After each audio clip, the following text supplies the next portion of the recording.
Salut petit sunshine, j'espère que tu vas bien. On se retrouve aujourd'hui dans cette petite vidéo recette et on va faire ensemble un chia pudding overnight. Tu vas voir, c'est délicieux et en plus on va utiliser un fruit que j'adore tout particulièrement en ce moment, c'est le kaki. D'ailleurs, si toi tu aimes le kaki, reste avec nous parce que je vais te donner un superbe conseil. Je profite de cette petite vidéo pour te parler du contenu qui va sortir la semaine prochaine. Donc c'est un contenu spécial Noël. En fait, je vais te donner des idées recettes pour la journée de Noël. Donc tu vas voir ton entrée, ton plat, ton dessert, ta boisson et ton snack.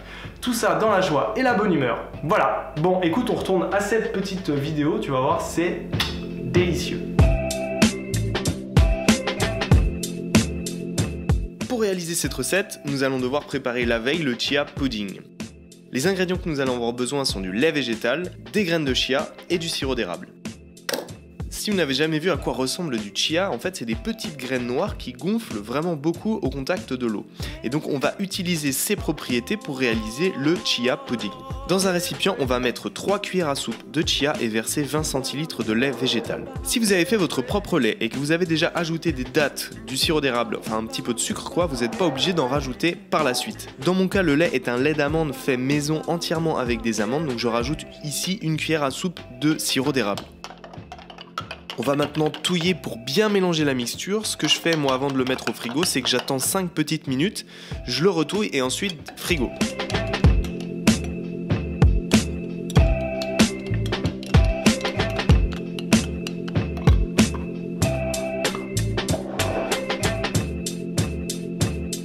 Petite astuce, si vous avez des kakis qui sont pas mûrs, mettez-les au freezer ou au congélateur pendant 3 à 4 heures pour qu'ils gèlent et vous allez voir ensuite ils seront mûrs et prêts à être mangés. Voilà, donc par exemple celui-ci vient à l'instant de sortir du congèle et celui-ci il est complètement décongelé. Donc en fait les kakis pour mûrir ont vraiment besoin de geler, c'est pour ça qu'on vient de les mettre au congélateur.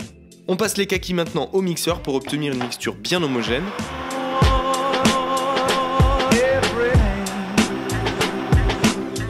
Et pour terminer, on va ajouter donc la mixture de kaki sur le chia pudding.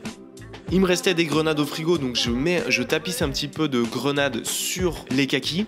Puis après, vous pouvez ajouter ce que vous voulez. Moi, je rajoute des petites amandes et puis des graines de courge. Voilà. Voilà, cette vidéo est terminée. N'hésite pas à mettre un petit commentaire juste en bas pour me dire ce que tu as aimé dans cette recette. Et puis, on se retrouve très vite pour de prochaines aventures. Salut, ciao!